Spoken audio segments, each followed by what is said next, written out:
1947 में पाकिस्तान के कयाम के बाद अफगानिस्तान वो वाहिद मुल्क था जिसने अक़वाम मुत्तहिदा में पाकिस्तान की रुकनीत की मुखालिफत की। इसकी बुनियादी वजह तारीखी, जोग्राफियाई और सियासी अवामिल थे।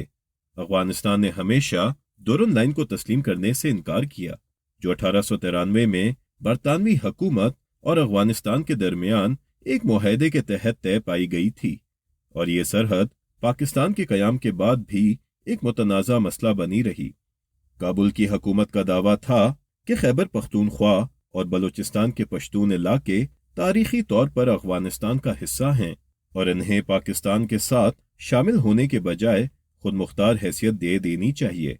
इसी वजह से 1947 के बाद अफगान हुक्मरानों ने पश्तूनिस्तान के नारे को फरोग दिया और पाकिस्तान के अंदरूनी मामलात में मुदाखलत की कोशिश की।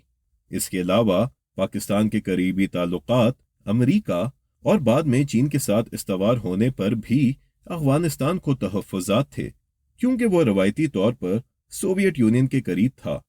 ताहम वक्त गुजरने के साथ अफगानिस्तान ने हकीकत को कबूल किया और 1960 की दहाई में दोनों ममालिक के दरमियान ताल्लुकात में बेहतरी आई, लेकिन ड्यूरन लाइन का तनाज़ा आज भी पाक अफगान ताल्लुकात पर असरअंदाज होता है।